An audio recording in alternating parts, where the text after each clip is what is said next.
Bonjour à tous, j'espère que vous allez bien. C'est Arimakode. Nous allons nous intéresser aujourd'hui à une nouvelle partie de notre formation sur Python. Il s'agit de la condition. On va dire ce qu'on dit de façon générale. On parle des conditions en informatique. Qu'est-ce que c'est des conditions? Une condition, c'est, on va dire, c'est une instruction qui nous permet de vérifier l'état d'un programme à un endroit précis. Qu'est-ce que je veux dire par condition? Les conditions, souvent, on parle de if. If, qu'est-ce que c'est? On dit if, c'est comme en français qui veut dire si. Et en français, on nous dit que lorsqu'on dit si, généralement, c'est alors. Si je travaillais, alors je réussirais. Donc, la condition qui est si va avec alors. En anglais, on ne va pas dire si, on va dire if. Et alors, on va dire else. D'accord? Et donc, c'est comme ça que ça se passe. Bon, aujourd'hui, nous allons voir les conditions en Python. Donc, les conditions, comme je vous disais, en fait, parce que les conditions nous permettent de pouvoir dire à un niveau du programme, quel est l'état de ce programme. Et s'il est dans cet état, quelle instruction nous devons exécuter. Et s'il n'est pas dans cet état, quelle autre instruction nous devons utiliser. Nous allons voir des choses assez simples. Si vous voyez d'abord, si vous vous rappelez, je vais afficher le contenu de notre, on va dire, de nos frameworks. On continue toujours dans le même élan. Et si je lance ça, qu'est-ce qu'on a? Ici, on a bien notre tableau qui contient bien tous nos frameworks. D'accord? Donc ici, de quoi il s'agit? Ici, j'ai mis print framework. Voilà. Il y a bien Symfony, React.js, Angular, Vue.js, jQuery et CakePHP.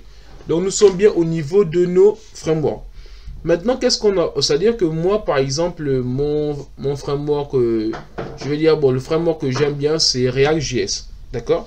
Donc, qu'est-ce que je vais faire? Parce qu'on a vu comment faire des boucles, si vous vous en rappelez. Donc, pour faire une boucle, qu'est-ce qu'on avait dit déjà la fois dernière? Si vous vous rappelez, je n'ai pas mentionné ça plus. Non. Mais déjà, pour faire une boucle, on peut faire ça comme ça. For, on avait dit, on va dire framework comme ça, au singulier, d'accord? Dans framework au pluriel. Je pense que là, c'est déjà bon, c'est déjà acquis. Et donc ici, qu'est-ce qu'on fait? Donc, on va dire dans le cas de notre framework, on peut juste print, on va dire framework au singulier. On va pas revenir là-dessus. Je pense que c'est clair. Si vous avez des questions, n'hésitez pas. Donc là, maintenant, on va relancer. On va voir qu'est-ce qu'on a. Ok. On voit bien qu'ici, on a bien notre tableau, notre liste de frameworks. Et ensuite, là, maintenant, on les affiche. Maintenant, qu'est-ce que je peux vouloir faire quand je parle de conditions? Une condition peut nous permettre de vérifier à un instant du programme pour exécuter une action. Je vais prendre un exemple. Ici, qu'est-ce qu'on fait? C'est-à-dire que pour chaque framework, on affiche juste le framework en question. Donc, qu'est-ce que je veux dire? Maintenant, je peux dire que si, en fait, si le framework en question, il est égal à, on va dire, à React.js, c'est-à-dire comme ça, React, ok, JS. Si maintenant, il est à React.js, qu'est-ce que je fais? C'est-à-dire que ici, pardon, j'ai oublié de mettre les deux points. Parce que généralement, c'est ça. Pour dire à Python qu'il faut indenter, voilà, vous voyez, ici, il met les deux points. Et donc là, qu'est-ce que je veux dire? Je veux dire, pardon, c'est pas l'affectation, c'est, on parlait de la double égalité, si vous vous rappelez. Attendez, je vais remettre ça. Je vous avais dit une fois, la double égalité permet de vérifier le contenu d'une variable. Comme on avait dit que lorsque le framework ici dans la boucle, qu'est-ce qui va se passer? Il va prendre d'abord Symfony, il va afficher. Il va ensuite, dès qu'il termine, il va passer à React.js. Ensuite, il va afficher. Lorsqu'il arrive à Angular, il va afficher, ainsi de suite. Donc, il va parcourir chacun des éléments de cette liste et il va les afficher. Maintenant, nous, on veut dire que lorsque tu parcours les éléments de cette liste, lorsque tu arrives à Vue.js, d'accord? Quand tu arrives, par exemple, si là, bon, j'ai déjà mis React.js, bon, je peux mettre vite Vue.js quand même, pour que ce soit un peu long, je veux dire. S'il arrive à Vue.js, qu'est-ce que je peux faire? Donc ici maintenant, je peux dire, bon, s'il arrive à Vue.js, je vais, on dit ici, on va mettre, on va dire quoi, print comme ça. S'il arrive à Vue.js, on va dire, mon framework préféré est, bon, on va le mettre ici parce qu'il faut mettre un F pour le format. Donc ici, je vais mettre un F là. Et là, je vais mettre directement les accolades. Ok. Donc là, qu'est-ce que je vais dire? Mon framework préféré est juste, je vais afficher le framework. D'accord. Ok. Et maintenant, je vais dire, Sinon, qu'est-ce que je veux dire? C'est-à-dire que si, on va dire, si, bon, c'est pas mon framework, c'est-à-dire que, qu'est-ce que je peux dire d'autre? Bon, je dirais juste, pardon, qu'est-ce qu'il fait là? Attendez. Ouais, j'ai bien pris d'ici là, donc maintenant, il est censé me mettre sa ligne au niveau du if. Bon, c'est pas grave, je vais essayer de venir ici pour voir. Je vais dire else. Bon, qu'est-ce que je vais dire d'autre? Bon, s'il n'est pas... je vais juste dire quoi? Je vais dire, bon, je suis pas très inspiré là, mais je vais dire, bon, ici, je print le framework. Ok? On va rien faire, ouais, je print le framework. Ok, donc maintenant ici, on va vérifier ça. D'accord? Je vais déjà supprimer ça. Ok? Et donc maintenant, je vais relancer pour voir qu'est-ce que ça nous donne. Ici maintenant, vous allez voir ce que ça nous a donné. Regardez. Lorsqu'il est arrivé à Symfony, il a affiché Symfony, il a affiché React.js, il a affiché AngularJS, mais lorsqu'il a reconnu qu'on est sur Vue.js, c'est-à-dire mon framework préféré est Vue.js. Après, il affiche jQuery et il affiche quelques PHP. On va faire un bref récapitulatif sur ça, parce que c'est une notion très importante, ce qu'on appelle les conditions. La condition que j'ai posée ici, c'est que si la variable est égale à Vue.js, donc je fais ça.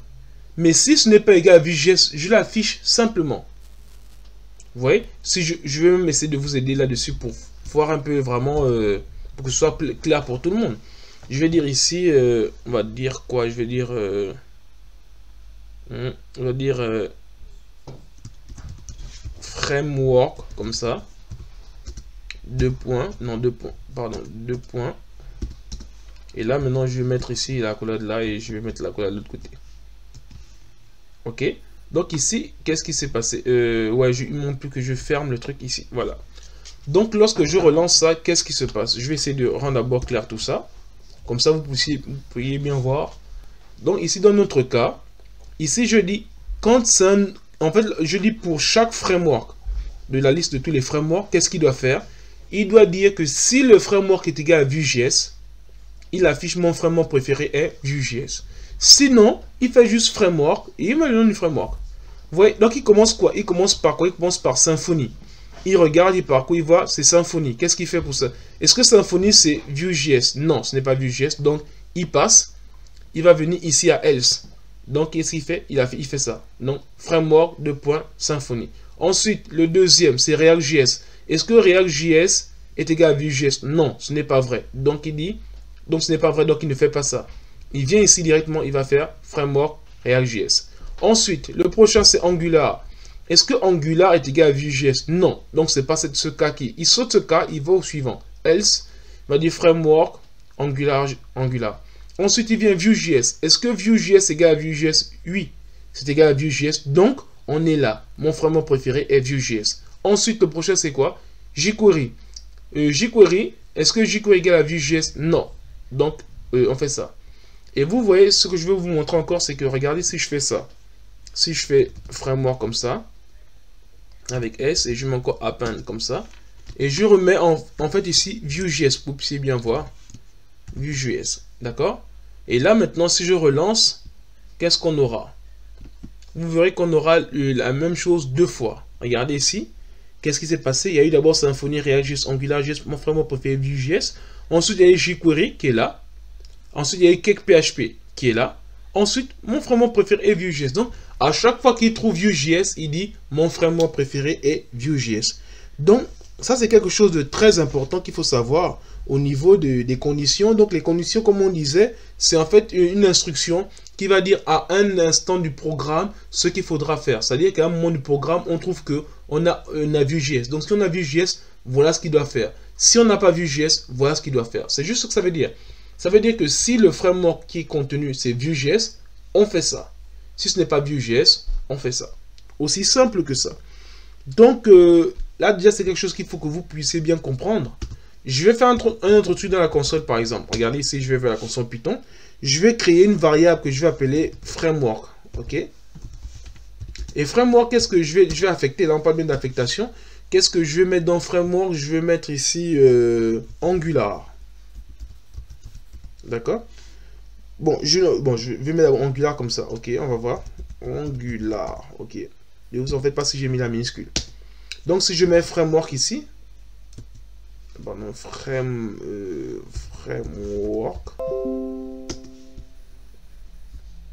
Vous voyez, il affiche bien ici Angular. Donc, le contenu du framework, c'est bien Angular. Jusque-là, on est bon.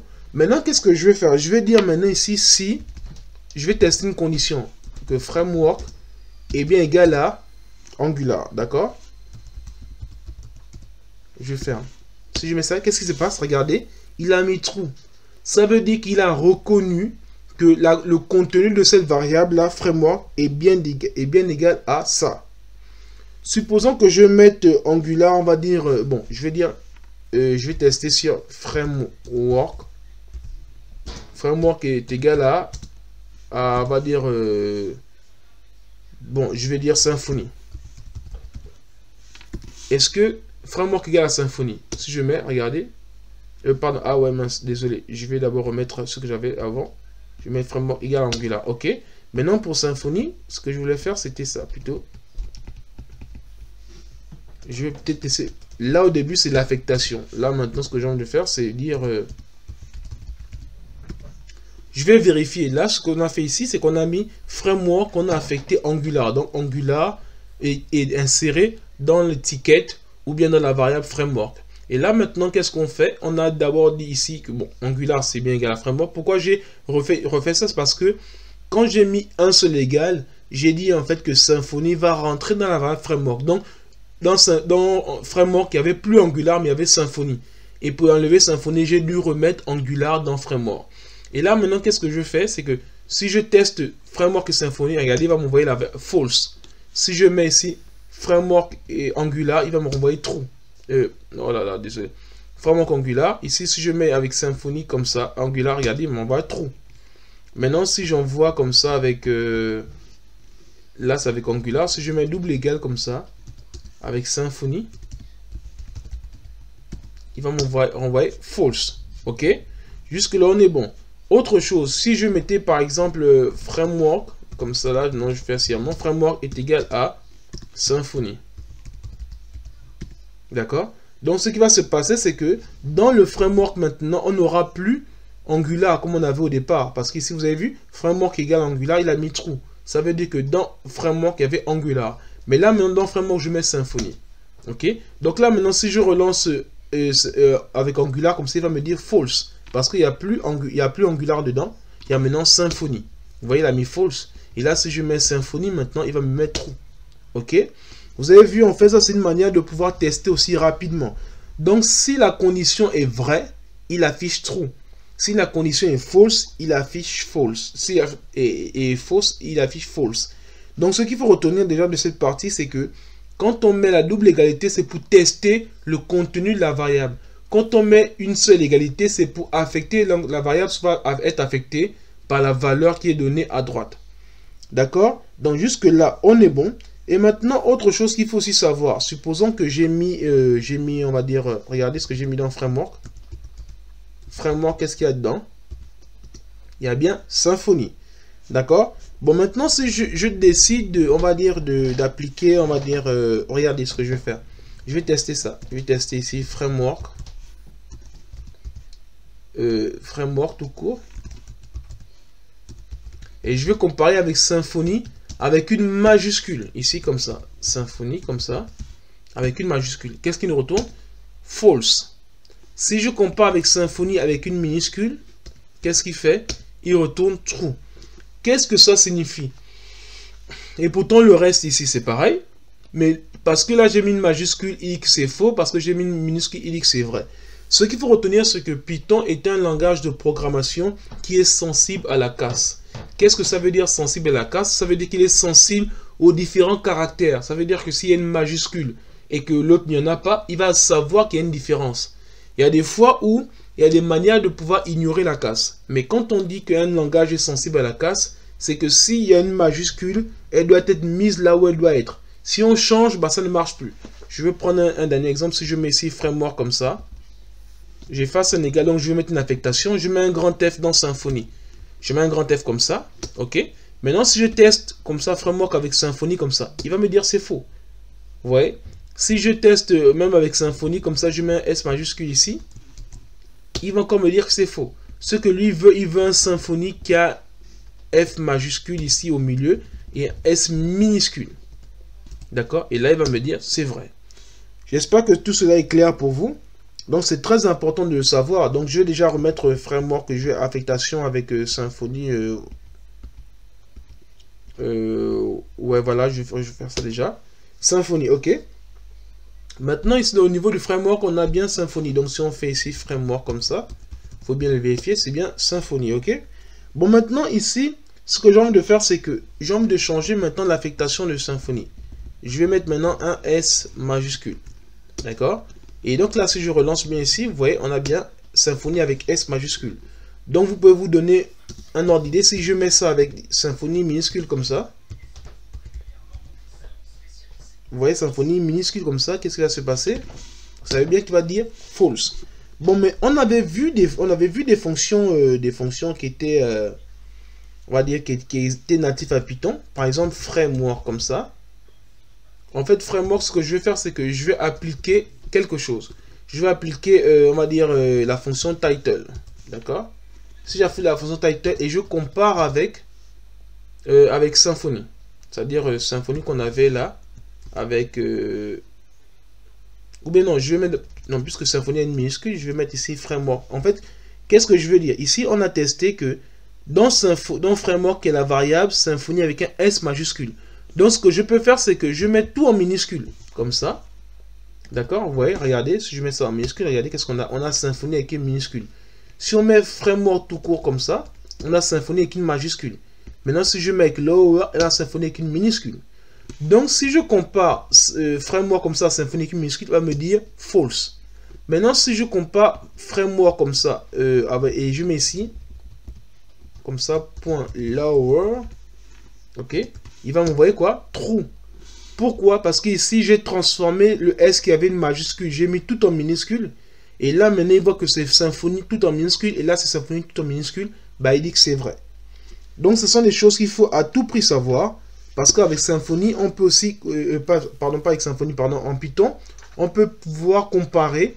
C'est-à-dire que lorsque on voit que ici, ça n'a pas la manière qu'on veut. Par exemple, si quelqu'un a mis un nom, un prénom, et lorsqu'on veut comparer les noms et le prénom, bah souvent les gens quand ils écrivent leur nom, ils mettent tout en majuscule, l'autre met majuscule, minuscule, et ça dépend des uns des autres. Donc si on veut comparer, on peut seulement tout mettre en minuscule et on compare le contenu pour voir si les deux sont bons. Et si les deux sont bons, bah on dit que c'est bon. Donc voilà un peu des choses qu'il faut à tout prix savoir. Maintenant ici, on va revenir, on va dire là, on va revenir à notre ici, on va dire à notre éditeur de texte. On continue de coder.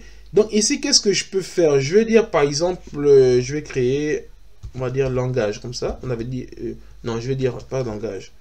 Je vais créer autre chose qui va permettre de pouvoir, bon, je vais dire par exemple shop, je sais pas, shop. Je mets la valeur, je mets ici McDo. D'accord? Ok, là maintenant j'ai mis McDo. Et maintenant ce que je vais dire c'est quoi? Je vais mettre une condition. Je vais dire si shop comme ça n'est pas égal à McDo. Bon, on va dire non, je vais d'abord dire si shop égale à McDo. Comme ça égale à McDo. Qu'est-ce que je fais? Je dis print moi nous sommes au McDo. D'accord? Regardez ce qui se passe si je lance. Attends, pardon, je dois sortir d'abord de là parce qu'il y a un truc que j'avais laissé ici. Je dois sortir de là. Ok. Maintenant ici, lorsque je relance ça, qu'est-ce que ça nous dit? On a bien ici, on a dit ici, on va dire, voilà, on a dit nous sommes au McDo. Donc si shop c'est égal à McDo, on dit bien nous sommes au McDo. Mais regardez maintenant, pour mettre différent, c'est égal. Ça c'est si c'est égal à ça. Maintenant pour dire si ce n'est pas égal ou bien si c'est différent, bon, on fait ça, on écrit ça comme ça. On met, vous savez, quand on met différent, souvent en mathématiques, on met un égal et puis on met une barre dessus. Bon, maintenant en informatique, on va mettre la barre dessus, on va mettre juste la barre avant le égal. Donc, regardez ce qui se passe maintenant si on clique. Vous allez voir, bah, il ne s'est rien passé. Pourquoi? Parce que cette condition n'est pas vraie. C'est-à-dire qu'on dit que si ce n'est pas égal à McDo, on va dire nous sommes McDo. Donc en fait, on va dire par exemple pardon, ici, nous ne sommes pas au McDo. Ok, nous ne sommes pas au McDo. Donc là, si je relance toujours, vous voyez, rien ne se passe. Pourquoi rien ne se passe? Parce que cette condition n'est pas vérifiée. On a dit que affiche si c'est différent. Mais comme c'est égal, bah, il ne se retrouve pas. Donc il ne fait rien. Mais maintenant ici, si on dit Mac, je mets ça comme ça avec ici avec un A. Je mets ici McDo comme ça. Là maintenant, McDo là est différent de ça. Donc là, ce shop, il est bien différent de celui-là parce qu'il y a un A qui les différencie. Là maintenant, si je relance, regardez. On a bien ici, nous ne sommes pas au McDo. Non, pardon, c'est très important à savoir au niveau des conditions. Donc, il y a soit l'égalité pour dire, double égalité pour dire est-ce que le contenu de cette variable est égal à cette valeur-là. Voilà, mais si ce n'est pas, si on dit c'est différent, bah, c'est un point d'exclamation avec le égal. Comme on faisait en maths, égal avec une barre qui disait non égal. Donc, ce sont des choses qu'il faut à tout prix savoir.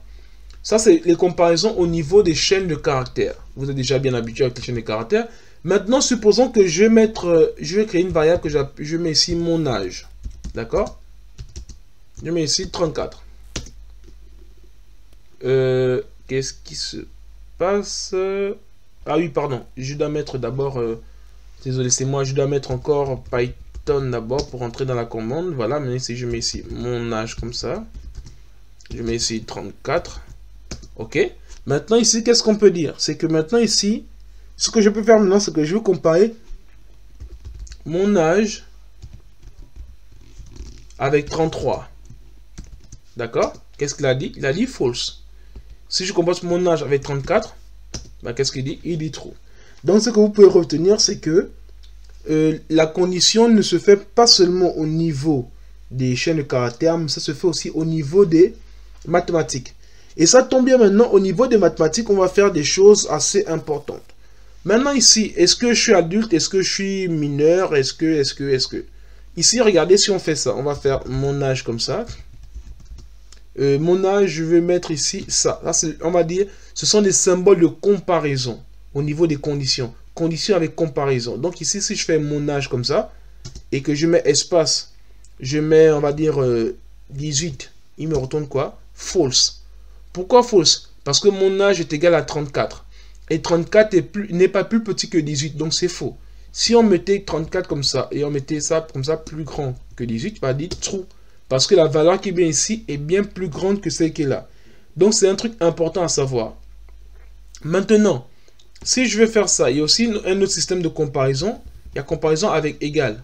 Comme ça. Ça veut dire si mon âge est supérieur ou égal à 18. Est-ce que c'est vrai? Qu'est-ce qu'il a dit là? Non, pardon. C'est le truc sur serveur. Désolé. Qu'est-ce que j'ai fait? J'ai dit plutôt, c'est ça. Là. On dit supérieur ou égal. Donc là, maintenant, est-ce que mon âge, le contenu de mon âge, c'est quoi? C'est 34. Donc ici, comme c'est 34, est-ce qu'on demande 34? Est-ce que 34 est supérieur ou égal à 18? Bah, bien sûr que oui.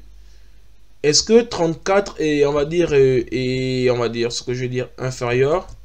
Non, inférieur ou égal à 18? Bah non. Maintenant, ici, ce que je peux faire autre chose, c'est que est-ce que 34 est supérieur ou égal à 34? Bah oui. Vous voyez, c'est true. Mais attention, est-ce que 34 est strictement supérieur à 34? Bah non. Vous voyez? Parce que mon âge, c'est 34. Est-ce que c'est strictement supérieur à 34? Non. Mais est-ce que 34 est supérieur ou égal à 34? Oui.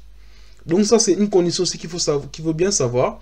Donc c'est des choses comme ça, c'est les différentes conditions qu'il y a de comparaison. D'accord? Et maintenant, on ne s'arrête pas seulement là. Supposons que je mets ici, on va dire...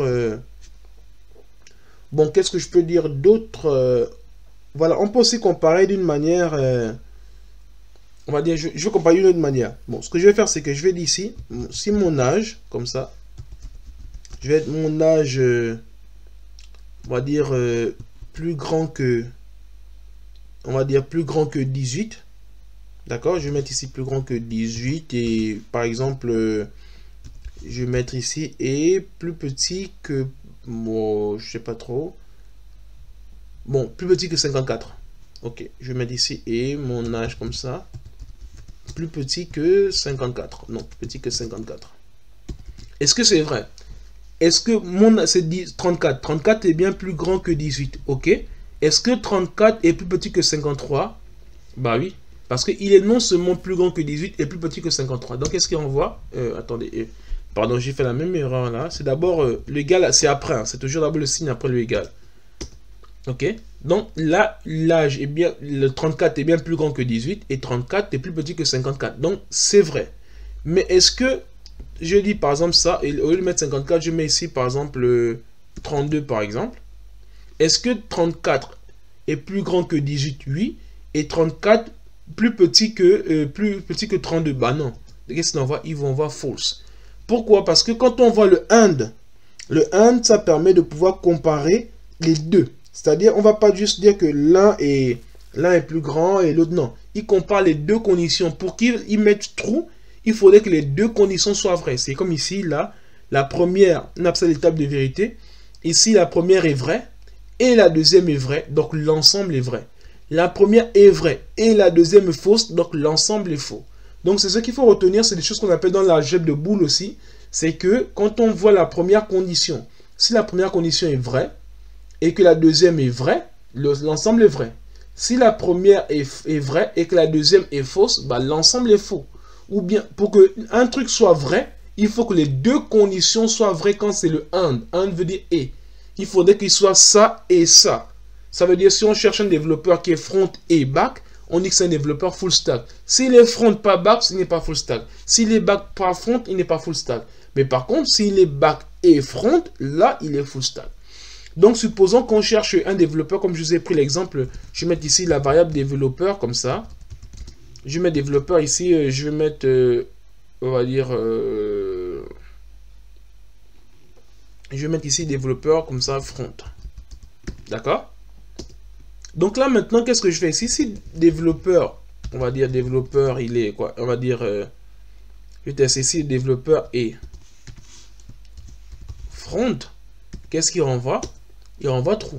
Maintenant, si le développeur, je mets ici back, bah, il va renvoyer false. D'accord? Donc ici, ce que je veux dire, c'est que quand on est dans ces conditions, quand il y a le AND, il faudrait que les deux conditions soient simultanément vraies. Maintenant, il y a l'autre, ce qu'on appelle le OR. Le OR, c'est l'autre, dans l'autre sens. Si par exemple, vous avez vu ici, je reprends d'abord ce qu'on avait au départ ici. On avait mon âge 18 et mon âge 32. D'accord? On avait eu quoi? On avait eu false. Parce que c'est vrai que mon âge est plus grand que 18, oui. Mais mon âge n'est pas plus petit que 32. Donc c'est faux. Parce qu'il y a un seul qui est faux. Maintenant, il y a une autre condition qui existe aussi. S'il y a le 1, s'il y a le et, bah, il y a aussi le ou. Et le ou, c'est le or. Donc le or, regardez ce qui se passe avec le or. Bah, le or, il est true. Pourquoi? C'est-à-dire que si la première condition est vraie et la deuxième, elle est fausse, on prend seulement l'une des deux. Quand il y a un or, il faudrait que l'une des deux conditions soit vraie. Quand il y a le 1, il faudrait que les deux conditions soient vraies. Et donc ici, dans cet exemple, vous pouvez voir clairement que mon âge plus grand que 18, c'est vrai. Mon âge plus petit que 32, c'est faux. Donc l'ensemble est faux. Mais ici, avec le or, mon âge est plus grand que 18 ou mon âge est petit que 32, bah, il y a déjà une condition qui est vraie. Bah, c'est vrai. Si les deux sont vrais aussi, avec le or, on peut aussi mettre par exemple 36. Comme ça, 36. Bah, les deux sont vrais. Donc, c'est vrai. Donc, il faudrait, quand c'est avec le or, il faudrait que au moins un des deux soit vrai. Soit le premier est vrai, soit le deuxième est vrai, soit les deux sont vrais. Ça envoie toujours vrai. Mais quand c'est le AND, le et, il faudrait que les deux soient simultanément vrais. Vous voyez? Donc ça, c'est des choses qui sont à tout prix importantes à savoir. Et donc, qu'est-ce qu'on peut voir d'autre, en fait, rapidement, là? Il y a aussi, en fait, c'est-à-dire que aujourd'hui, quand on fait, par exemple, je vais créer, par exemple, un tableau. Je vais créer encore un tableau que je vais appeler framework ici. D'accord? Framework au pluriel. Je vais créer un tableau ici. D'accord? Donc là, qu'est-ce que je vais mettre dedans? Non, pardon. Je vais mettre ici. Ici, je vais mettre Angular. Angular. Après, deuxième, je vais mettre React.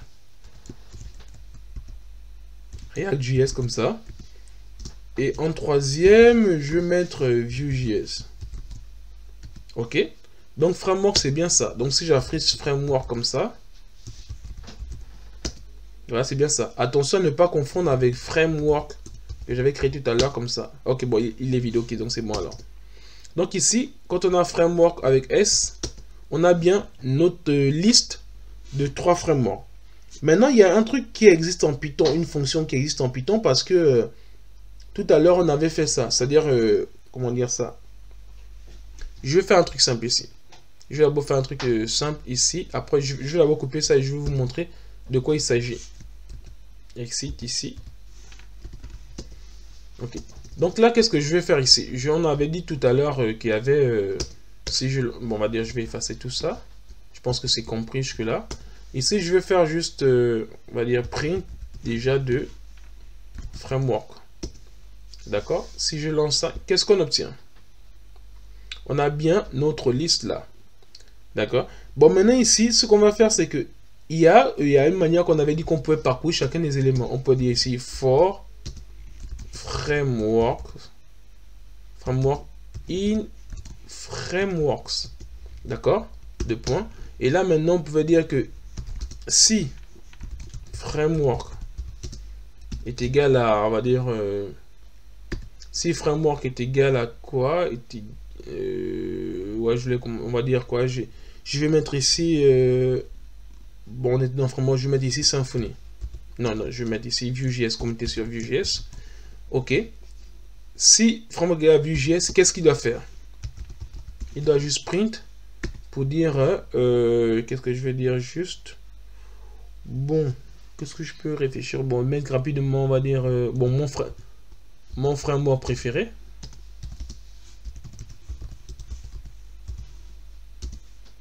Non, je vais même pas mettre mon framework préféré. Je vais dire juste print true. Ok. Maintenant, si maintenant il ne trouve pas, qu'est-ce qu'il doit faire? Il doit faire juste print false. Ok, on va lancer ça. Je vais déjà enlever tout ça. Quand on lance maintenant, qu'est-ce qu'on obtient? Ici, on obtient ici false, false, false, false, false, true, false, false, false, true. Donc, qu'est-ce qu'il fait? Il permet de vérifier si il y a, on va dire, s'il y a Vue.js dedans. Donc, s'il y a Vue.js, il va dire true. Ça veut dire qu'il a trouvé Vue.js. S'il ne trouve pas, il va dire false, false jusqu'à ce qu'il trouve. Ça, c'est une condition pour pouvoir vérifier si un élément existe. Bon, donc je peux juste enlever déjà ce truc que j'avais mis 2 fois. Ensuite, je vais clear ça. Et là, maintenant, si je relance, on a bien, pour voir si Vue.js existe dans ce tableau, on a bien un trou une fois. Donc, s'il y a un trou une fois, ça permet de savoir que Vue.js existe bel et bien dans ce tableau. Bon, ça, c'est une manière de vérifier. Donc, il faudra faire une boucle for et une condition. Tout ça, c'est bien beau. Mais le problème est que c'est un peu long. Parce que Python a quelque chose en lui qui existe, une fonction native, qui permet de vérifier rapidement si quelque chose est inclus dans une liste. Donc, ici, je vais mettre Python. Et là, je vais mettre tout à l'heure, comme on avait mis framework comme ça, frameworks est égal à, on va mettre ici les crochets. Donc là, je vais mettre quoi? Je vais mettre ici Angular. Je vais mettre ici React.js. Et le dernier, je vais mettre quoi? Je vais mettre quoi? Je vais mettre Vue.js. Ok. Donc là, maintenant, si je mets framework comme ça, avec S, ouais, il y a mis attention, si je mets pas le S, ça me dit il y a une erreur. Ok. Jusque-là, on est bon. On est très mal habitué. Voilà. Donc, on a bien ça. D'accord. Maintenant ici, qu'est-ce qui se passe? Ici maintenant, qu'est-ce qui se passe si je veux pouvoir voir le contenu pour voir si React.js existe dedans? Regardez, ce qu'on fait, c'est qu'il y a par exemple, on va dire, bon, je vais mettre juste comme ça, React.js. C'est comme ça qu'on le met en Python. En fait, en Python, on met ici in quoi? Frameworks. Regardez, il a envoyé React.js. J'ai pas fait d'erreur normalement. Je regarde bien juste parce qu'ici il a dit quoi? Il a dit React.js in framework. Il a envoyé false parce que normalement il y a, lorsque je vais afficher juste frameworks comme ça, bah, il y a bien React.js. Donc, en fait, ici, je regarde juste... Je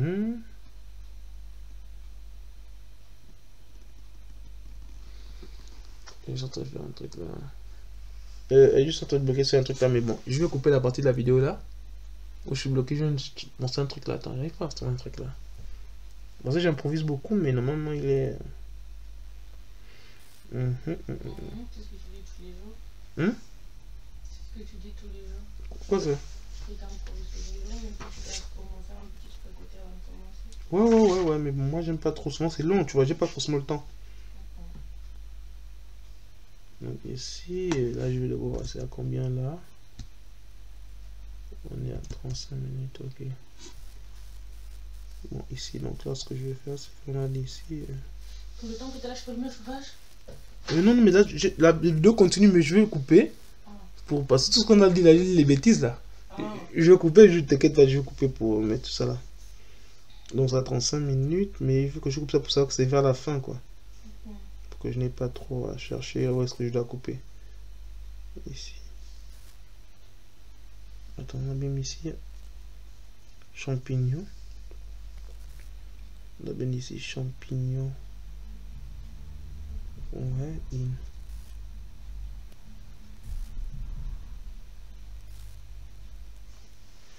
c'est très bizarre.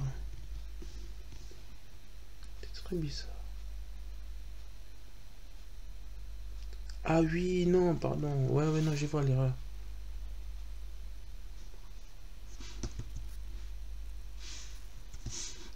Ouais. Donc ici, en fait, ce qui était, c'est que il y avait une erreur juste lorsque j'ai créé la variable framework. Vous voyez ici, lorsque je tape ici, regardez, il y a une erreur parce que c'est React. Il n'y a pas le C, il manque un C. Donc ici, lorsque je veux refaire comme ça, je vais devoir faire juste React. Regardez un peu, je fais ça juste un truc simple pour que vous puissiez vous rappeler ce qu'on avait vu précédemment. React comme ça, et lorsque je mets les crochets, je mets ici 1. Pardon, je mets ici 1.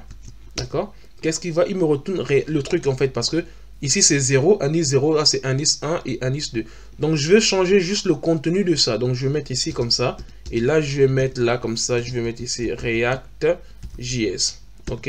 Et donc là quand je fais ça, c'est bon. Donc si je relance maintenant un framework comme ça, il a bien ici Angular, React.js et Vue.js. Ok, jusque là on est bon. Maintenant ce que je vais faire c'est que ce qu'on a fait précédemment, c'est qu'on voulait comparer React.js dans Framework. Et lorsqu'on tape ça, qu'est-ce qu'il fait? Il retourne true. Pourquoi? Ça veut dire que dans la liste Frameworks, il y a bien React.js dedans. Donc, c'est React. Est-ce que React est dans Framework? Est-ce qu'il y a un React.js dans Framework? Bah, il dit oui. Par contre, regardez, si je fais ça, React.js, et je mets un espace comme ça, bah, il va dire non. Parce qu'il ne reconnaît pas un React.js qui a un espace. Mais si je remets comme c'était avant avec React.js comme ça, il va dire true. Donc jusque là, on est bon pour savoir que lorsqu'on peut tester pour faire les conditions, on n'est pas obligé de faire de longues conditions comme ça pour voir s'il y a quelque chose qui est vérifié. Bah, il y a un truc en Python qui s'appelle, on met le nom de ce qu'on cherche in dans la liste qu'on veut. Et donc en fait, une fois qu'on fait ça, on peut tout de suite vérifier que le contenu est bel et bien présent là-dedans. Et voilà un peu ce qu'on pourrait dire rapidement sur les listes. Donc si je pouvais faire en fait une dernière, on va dire une dernière condition, que ce qu'on appelle on va dire les conditions ternaires. Qu'est-ce qu'une condition ternaire? En fait, une condition ternaire, c'est juste pour dire de façon simple, parce que ici vous avez vu, on a fait ça. On a fait ça avec le book for. Bon, je préfère vous laisser directement la condition ternaire pour une prochaine vidéo. Parce qu'on a déjà quand même duré pas mal dessus, mais pour que vous puissiez avoir un ordre d'idée à quoi servent les ternaires. Donc je préfère faire ça sur une vidéo seule à côté rapidement de 2 minutes. Donc je vous dis rendez-vous à la vidéo prochaine sur les conditions ternaires. Merci.